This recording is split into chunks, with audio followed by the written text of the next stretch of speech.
I mean, the main difference in this game and Overwatch is this game is much less aim intensive. You can't even compare this game to Overwatch. Why? Okay, dude, why the fuck do people say that? You can't compare this game and Overwatch when like they are the two of the most comparable games in history of the fucking humankind. They're so similar, it's insane. Like, of course you can compare them. Like saying you can't compare League of Legends and Dota. Like, of course you can. This game is less aim intensive than Overwatch. I think that is the biggest difference between the two games in my opinion. I think that support ults in this game are ultimates in this game are also significantly easier to use than Overwatch. They're the two main things I would say. The two biggest differences between Overwatch and this game is those two things. So ults are easier to use and aiming is easier because of the hitboxes in the third person. What this game is better at, I think, though, is I think that melee characters in this game are like 100 times more fun than they are in Overwatch. Mostly because there is no melee characters in Overwatch besides literally like tanks and doomfist. There just isn't any melee characters, right? This game does melee characters really well. I think this game does tanks really well as well. I think this game does DPS in general pretty well. I think that this game does supports pretty badly. But I think this game is really good. I think this is a really good game. Fantastic. Tank designs are miles behind in terms of fun in this game. I don't know. I find support in this game really fucking unfun. Well, support in this game is just, you're basically just playing DPS. Like, for the most part, like a lot of the supports just play like a DPS, which I don't think is very fun. Like, you say the DPS and sub kits are peak. Like, I don't know. Like, I don't know what, like you play Mantis or Luna or Adam. I don't understand how, like, it just doesn't, it's just not that fun. You let that Captain America dive me, then you just run away. Do not like playing, it's okay to watch, you'll be watching pro play. Oh yeah, I mean pro play wise, this game won't be like mega popular in like esports scene. Just because the game is horrible to watch. The game is horrible to watch. Unless, like, the only way to make this game fun to watch competitively is if you're only watching one person's POV. When you're swapping between POVs and doing top down, it's awful to watch. I mean, it's do it worse than Overwatch. I mean, this game is better than Overwatch is in its current state. Is it as good as Overwatch in its peak? No, because I think Overwatch in its peak was competitively very good. Esports is dead anyway. I mean, esports is not even close to dead, but like CS and League are like huge. I think a lot of games try to go into esports when the game, like, I think Deadlock's the best example of a game I think that can do really well in esports. I think it's almost designed to be a good esport. This game, in my opinion, should steer away from going into esports. I think it's not, definitely not the way I'd go. Official tourneys doing fine. Yeah, like the official tourneys are doing fine, and they will continue to do fine. I just think that they don't want to invest in esports the way that Overwatch did, because in my opinion, it killed the competitive side of the game. The way they invested into it. I don't think the tournament scene needs to be organic. I don't think it can be forced. Then the only way you force, like, you can force an esports scene if your game is tailored towards in esports. Like if you have a game like that is clearly designed to be a competitive esport type game, then you can force it. But in my opinion, that's not at all what this game is. Hyper Ocean, no one realized how big a flop it would be past season 1. I mean, everyone who understood esports, understood Overwatch esports, understood that Overwatch esports was never gonna be massive in the Overwatch League. It was so obvious. Because if you looked at the investment costs, it was like 20 million to get a slot. Push able. The slots on slots anything like worth like 2 million. Like Overwatch esports was like Overwatch League esports was like fine to watch, but the peak of Overwatch esports was pre-OWL in like the Korean tournament circuit was like peak Overwatch esports in my opinion. Because the product was so forced, it was crazy. Ethan's probably has to be something someone can watch if I haven't played the game and still understand what's going on quickly. Yeah, to a degree. I mean, I don't know if that's necessarily true because League of Legends doesn't. League of Legends, if you don't play League of Legends, you have legitimately no fucking idea what's going on, right? I think CS is the best example of that. But like League of Legends is fine because League of Legends just has such an outrageously large player base. It doesn't really matter, right? I think they managed Overwatch esports badly, but Overwatch esports was inherently, because of the game, is inherently limited to how popular it can be, in my opinion. I think that even in the best case scenario, Overwatch esports was never going to come close to League of Legends / CS.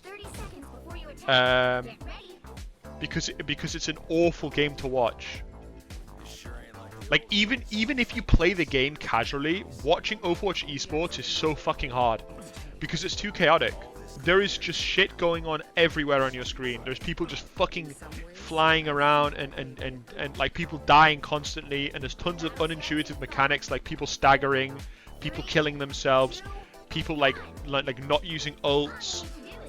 Like it's so bad to watch. No, you see, League of Legends is an incredibly good esport to watch because it has the perfect tempo, right? It has a lot of downtime. Not twice. And when the game has a lot of downtime, it actually ends up being good for the game because what happens is that the moments that there is fighting actually feel impactful, right? Okay, to watch a good play because you know what's happening. Well, it's not though. But like the thing is, even as someone who knows the game, I didn't really enjoy watching Overwatch Esports. I didn't like the game to watch because, like I said, it's just way too fucking chaotic. It's like with League of Legends, it's like you want to cast the game. It's like it's a perfect game for a caster because you have, and so CS is the same because CS, it has the perfect tempo of a game, right? Like you have tons of downtime between the rounds, right? Oh, this was peak. Nah, Overwatch Esports was terrible. Like okay, like if you look at CS, right? You look at the average game, right? So you have all the pre-game ramble, which every esports has, right? You go into the game, right? And you have a perfect storyline. You have to start off with a pistol round, so it starts off slow, right? And then you have like economy and snowball systems. But mostly the key is that in the game, you have the start of the round is generally slow, right? It's people moving into position, people setting up. Then you have like sort of where the round restarts, which is when a team tries to take site, right? And this is obviously a gross simplification. And then you have so that's when the action starts, and then you have a little bit of downtime once the team, let's say the team gets the bomb site, they plant the bomb, then you have a little bit of downtime before the CTs can actually retake the site or attempt to retake the site. And then you have like the end game, which is like the clutch factor, and then on top of that you have rounds in between, right?